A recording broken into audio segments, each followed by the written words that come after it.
के साथ हमारा एक्सरसाइज 8.1 का क्वेश्चन नंबर 1 क्वेश्चन नंबर 2 खत्म हो चुका है और अब हम बढ़ते आगे की ओर क्वेश्चन नंबर 3 की ओर। देखो सबसे पहले हमारे को क्या दिया हुआ है क्वेश्चन नंबर 3 में diagonals AC of parallelogram ABCD.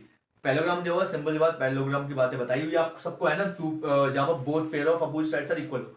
और तुम्हें ये बता दिया गया कि एंगल ए ना पहले से बाइसेक्ट कर रहा है, यानी कि मैं एंगल ए की बात करूं तो एंगल ए एंगल एक मतलब ए का मतलब एंगल एक और एंगल दो, मतलब एंगल 1 और एंगल 2 पहले से बराबर है, तो मैंने एंगल 3 और एंगल 4 प्रूव करना है। मतलब फर्स्ट वाले पॉइंट में जो सॉल्यूशन है ना उसका फर्स्ट पॉइंट बोलूं तो तुम्हें एंगल 3 और एंगल 4 प्रूव करना है। कैसे करोगे? देखो सिंपल बात मैं बताऊं, पैलोग्राम का मतलब जिसकी साइड इक्वल हो, है ना, बोथ पेयर का मतलब यार सिंपल बात, यहाँ पर इसकी बात कर रहा हूं ना, तो इसको मतलब इक्वल प्रूव कर देता हूं, लिख देता हूं मैं कि ए बी जो है ना इसमें पैरेलल है किसके, डीसी के। पहला पॉइंट, पहली बात लिख देता हूं ए बी पैरेलल है डीसी के। और इसमें मैं ये लिख देता हूं कि एंगल 1 एंगल 4 के इक्वल है, ठीक है, और एंगल 2 इक्वल है एंगल 3 के। इसमें साइड इसमें क्या कारण लिख देता हूं, ऑल्टरनेट एंगल। और हिंदी में लिख लेना भाई, एकांतर कोण। ऑल्टरनेट एंगल को हिंदी में क्या कहते हैं, एकांतर कोण कहते हैं। और मुझे पता है कि एंगल 1 इक्वल है एंगल 2 के, गिवन है, पॉइंट क्या है, गिवन है, एंगल 1 एंगल 2 के इक्वल है, इसलिए मैं लिख सकता हूं therefore angle 3 equal to angle 4। ये फर्स्ट पॉइंट हमारा सिंपल वे में सॉल्व हो गया, बहुत ज्यादा इजी था क्योंकि सिंपल बात, एंगल 1 और एंगल 2 पहले से गिवन है, यदि ये गिवन है तो वो भी। फर्स्ट पॉइंट क्लियर हो गया। आप सेकंड पॉइंट की ओर बढ़ते हैं। सर सेकंड पॉइंट में क्या कह रहा है, सेकंड पॉइंट में कह रहा है एबीसीडी से रोम्बस। यार मिटा दिया, इसको कर लेते, पहले बना लेते हैं। ये क्या था हमारा, ये हमारा कुछ था ए पॉइंट, ये बी था, ये सी था, ये डी था, ठीक है, ये बीच में लाइन थी, हमने एंगल 1 एंगल 2 एंगल 3 और एंगल 4 मान लिया था, ठीक है।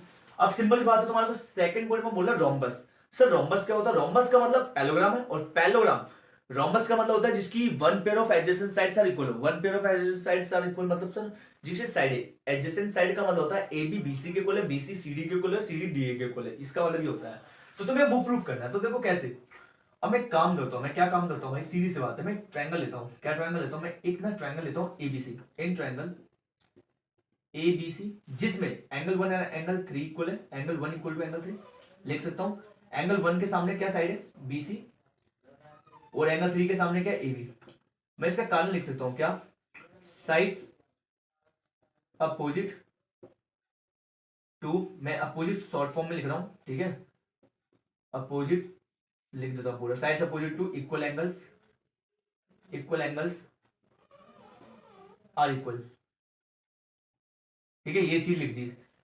सेकंड ट्रायंगल लेता हूं इन ट्रायंगल, क्या लिखता हूं, एसीडी, इन ट्रायंगल एसीडी, जहां पर एंगल 2 इक्वल टू एंगल 4 है, और मैं लिख दूंगा एंगल 2 के सामने डीसी है और एंगल 4 के सामने एडी है, और सेम सेम लिख दूंगा ऊपर वाला, ठीक है, सेम लिख दूंगा। इसको इक्वेशन फर्स्ट मान लूंगा, इसको इक्वेशन सेकंड मान लूंगा, और बाय फर्स्ट एंड सेकंड लिख के मैं लिख दूंगा, जब ये इक्वल है ना भाई, बाय फर्स्ट एंड सेकंड लिख दूंगा कि ए बी बीसी के इक्वल है, बीसी सीडी के इक्वल है, सीडी डीए के इक्वल है।